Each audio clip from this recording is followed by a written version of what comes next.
এই প্রতিবাদ ও বিক্ষোভ সমাবেশ থেকে আমরা সারা বিশ্বে চলমান এই ফিলিস্তিনে গণহত্যার প্রতিবাদে সারা বিশ্বের চলমান আন্দোলনে ছাত্রদল গত পরশুদিনে আনুষ্ঠানিকভাবে সমর্থন জানিয়েছে, সংহতি জানিয়েছে এবং আজকে আমরা এই প্রতিবাদ ও বিক্ষোভ সমাবেশ করছি। 1948 সালে এই অবৈধভাবে এই দখলদার ইসরায়েল প্রতিষ্ঠা হওয়ার পর থেকে কয়েক লক্ষ ফিলিস্তিনিকে হত্যা করা হয়েছে। বিশেষ করে সর্বশেষ 2023 সালের 7 অক্টোবর থেকে চলমান এই গণহত্যায় ইতিমধ্যে প্রায় 51,000-এরও অধিক ফিলিস্তিনিকে হত্যা করা হয়েছে। তার মধ্যে বেশিরভাগই হল নারী ও শিশু। আমরা যারা শহীদ হয়েছে তাদের আত্মার মাগফিরাত কামনা করছি এবং এই ইসরায়েল দখলদার ইসরায়েলের এই আগ্রাসী গণহত্যাকে ছাত্রদল ঘৃণা ভরে প্রত্যাখ্যান করছে, ঘৃণা জানাচ্ছে। আমাদের নিন্দা জানানোর কোনো ভাষা নেই, এমন কোন শব্দ অ্যাপ্রোপ্রিয়েট না যে শব্দ দ্বারা এই গণহত্যাকে বোঝানো সম্ভব হয়। সে ধরনের নৃশংস গণহত্যা চালানো হচ্ছে। বিশ্বের ইতিহাসে বিরল এ ধরনের গণহত্যার ইতিহাস।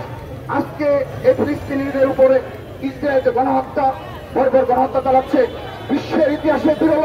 এ ধরনের গণহত্যা অতীতে ইতিহাসে খুঁজে পাওয়া যায় না। সে ধরনের একটি বিশ্বে আমরা বসবাস করছি। আমরা বাংলাদেশ থেকে আমরা শুধুমাত্র সচেষ্ট রয়েছি।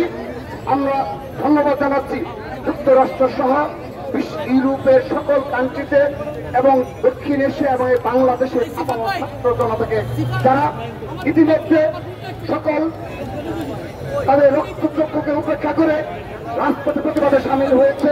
তাদেরকে ছাত্রদলের পক্ষ থেকে ধন্যবাদ জানাচ্ছি এবং সেই সাথে নিন্দা জানাচ্ছি গতকাল যুক্তরাষ্ট্রে 5 বাংলাদেশি সহ প্রায় 400-এর মতো শিক্ষার্থী থেকে ভিসা বাতিল করা হয়েছে।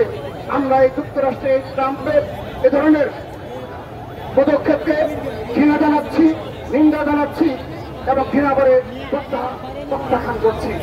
প্রিয় উপস্থিতি, সর্বশেষ গতকাল এই ইস্যুকে কেন্দ্র করে এই আবেগ ইমোশনকে কাজে লাগিয়ে যে বা যারা গতকাল বাটা, পিৎজা হাট, ডোমিনোস পিৎজা সহ বিভিন্ন কেএফসি সহ খুলনা, বরিশাল, চট্টগ্রাম, সিলেট, কক্সবাজারে যে ধরনের বর্বরচিত কাণ্ড ঘটিয়েছে এটি বর্ণনা করা নিন্দা জানাচ্ছি এবং আমরা অনুরোধ জানাচ্ছি যেভাবে বিগত সময়ে বাংলাদেশে কিছু ইউটিউবের এবং সোশ্যাল মিডিয়া প্রপাগান্ডাকারী কয়েক কিছু ব্যক্তি রয়েছে যারা প্রতিদিন পারলে বিপ্লব ঘটায় এবং বিপ্লবের নামে যারা মব জাস্টিসের সূচনা করে।